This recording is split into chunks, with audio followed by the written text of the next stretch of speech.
Telecom factory की 70 एकड़ जमीन को बेचने का मामला दिनों दिन तूल पकड़ता जा रहा है, जिसके बाद आज जिला प्रशासन सक्रिय हुआ और टेलीकॉम फैक्ट्री के बेचे जाने की हकीकत और सच्चाई जानने के लिए कलेक्टर दीपक सक्सेना ने रविवार को फैक्ट्री की जमीन का औचक निरीक्षण किया। निरीक्षण के बाद कलेक्टर बीएसएनएल के deputy general manager Naval Kumar Dongri के कार्यालय पहुंचे।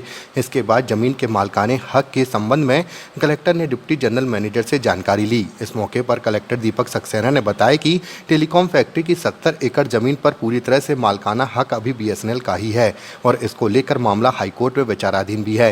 जिला प्रशासन चाहता है कि जमीन को लेकर कोई वाद विवाद ना हो और बीएसएनएल का जिला प्रशासन के आपसी समन्वय बना रहे।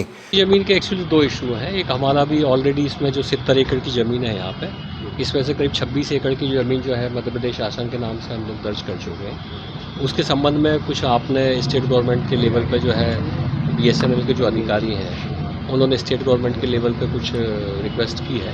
उसके संबंध में मुझे चर्चा करनी थी। एक तो मैं उसके लिए आया था और दूसरा अखबारों में कई दिनों से इसके बारे में खबरें प्रकाशित हो रही हैं, उसके संबंध में डिस्कस करने के लिए आया था। तो सर किस तरह की चर्चा हुई है? देखिए, जो अखबारों में जो खबरें निकल रही हैं अभी वैसी स्थिति नहीं है। ये जो 70 एकड़ ज़मीन है अभी ये बीएसएनएल के कब्जे में है, उनके पोजीशन में है और उनकी एक नीति है। भारत सरकार ने जो नीति डिसाइड की है वो डिसइन्वेस्टमेंट की एक नीति है।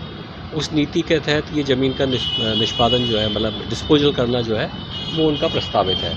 और चूँकि अभी मध्य प्रदेश सरकार के साथ हाईकोर्ट में केस चल रहा है, इस कारण अभी इस तरह की कोई प्रोसेस ये लोग नहीं कर रहे हैं, ऐसा इन्होंने मुझे बताया। बैठक में हाईकोर्ट के भी लेकर चर्चा हुई है कि उनका केस चल रहा है और आपका कहना है कि अपन नहीं, देखिए वो तो देखिए, चाहे बीएसएनएल हो, पहले हमारे सरकार, केंद्र सरकार का ही एक उपक्रम है और हम भी राज्य सरकार के ही हैं। दोनों जनता के लिए काम करते हैं। तो आपस में यदि किसी भी तरह का ज़मीनों के मामले में किसी अन्य किसी उस पर यदि किसी तरह का कोई विवाद यदि उत्पन्न हो रहा है, उसके संबंध में बातचीत करके उसको निपटाना हमेशा बेहतर होता है। मध्य प्रदेश की हर पल की ताज़ा खबरों व हमसे जुड़े रहने के लिए हमारे YouTube चैनल को लाइक व शेयर और सब्सक्राइब करें ताकि हम आपको हर खबर आप तक पहुंचा सकें। जुड़े रहने के लिए धन्यवाद।